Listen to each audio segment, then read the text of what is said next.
बिस्मिल्लाहिर्रहमानिर्रहीम अस्सलाम वालेकुम। Welcome to my channel Rifat kitchen.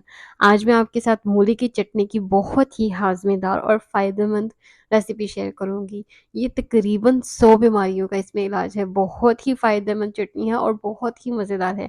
अगर आप रोज़ाना 1 चम्मच भी ये चटनी दोपहर के टाइम खा लेना तो आपका तमाम खाना भी हज़म हो जाएगा और आपकी तमाम बीमारियाँ भी ख़त्म हो जाएंगी।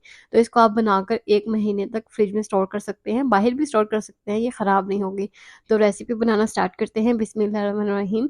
इसके लिए सबसे पहले मैंने 1 अदद मूली ली है। आपने जितनी भी चटनी बनानी हो उतनी आप मूली ले सकते हैं। ये मैंने दरमियाने साइज़ का एक जार बनाना है, तो उसके लिए ये एक दरमियाने साइज़ की मूली काफ़ी है। तो ये तकरीबन आधा किलो से थोड़ी-सी ज़्यादा मूली है। इसको हम छील लेंगे, आप छुरी की मदद से भी छील सकते हैं और जो मैंने पिलर इस्तेमाल किया है इसका लिंक आपको डिस्क्रिप्शन में मिल जाएगा। तो इसके जो ऊपर के किनारे हैं इसको हम काट लेंगे दोनों को और इसको आपने अच्छे से धो लेना है।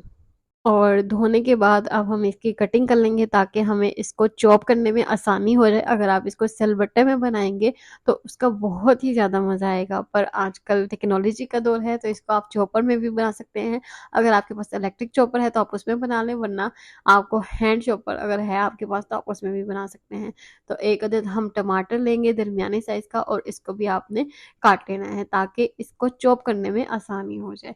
टमाटर बहुत ही फ़ायदेमंद होता है, हाज़मे के लिए बहुत फ़ायदेमंद होता है और मूली के इतने फ़ायदे हैं कि आप सोच भी नहीं सकते। तो जब भी ये मौसम में हो तो आप ये सब्ज़ी लाज़मी खाएँ और इसकी चटनी बना के रख लें ताकि आपको आसानी हो जाए। बस एक वक़्त की हो गई परेशानी और महीना पूरा आप बैठ के खाएँगे।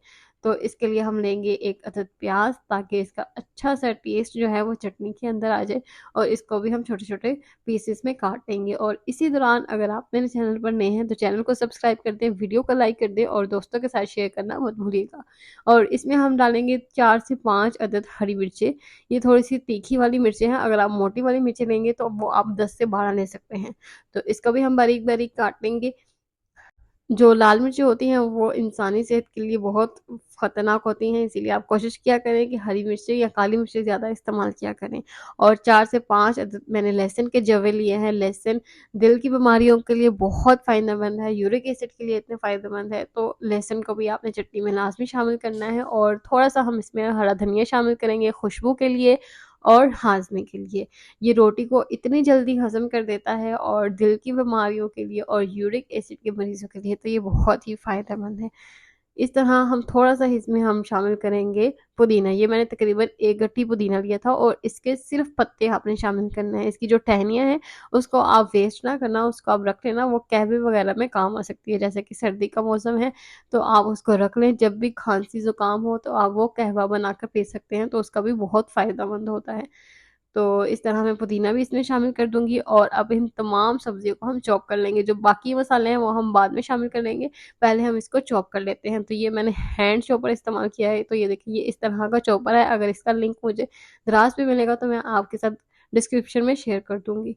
तो इसके अंदर हम तमाम सब्ज़ियाँ आहिस्ता-आहिस्ता शामिल करते जाएँगे और इसको चॉप कर लेंगे। अगर आपके पास इलेक्ट्रिक चॉपर है तो आप उसमें भी चॉप कर सकते हैं, बस मकसद ये है कि हमने इसको चॉप करना है।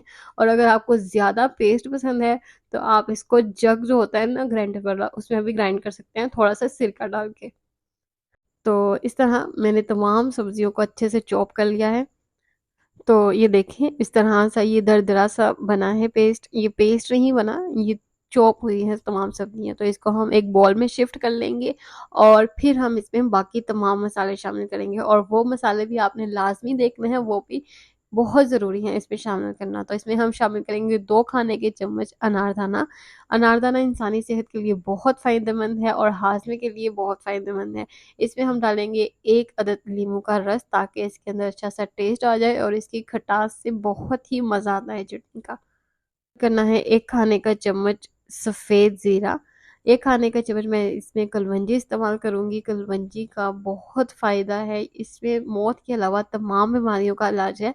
तो वैसे तो कलवंजी खाई नहीं जाती तो आप इसको चटनी में डालकर रख सकते हैं और दोपहर के टाइम खाने में सिर्फ़ 1 चम्मच आप ये चटनी खा लें, तो जो भी आप खाना खाएँगे वो बहुत जल्दी हज़म हो जाएगा।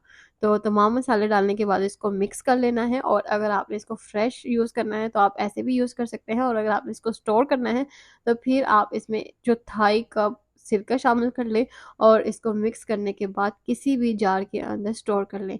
अगर आप बाहर रखेंगे तो बाहर भी ये 1 महीने तक ख़राब नहीं होगी और फ्रिज में तो ये बिल्कुल भी 1 महीने तक ख़राब नहीं होगी। और इसको इस्तेमाल करने का तरीका ये है कि आप इसको एज़ अ सैलेड भी खा सकते हैं, या फिर अगर आप एज़ अ चटनी खाना चाहते हैं तो इसको खाने के बाद सिर्फ़ 1 चम्मच दोपहर को खा सकते हैं। तो जो भी आप खाना खाएँगे वो चंद मिनटों में ही हज़म हो जाएगा। तो इसको आप चटनी को बनाकर रख लें और स्टोर कर लें महीने तक, ये बिल्कुल भी ख़राब नहीं होती। मिलते हैं नेक्स्ट वीडियो में, तब तक के लिए अल्लाह हाफ़िज़।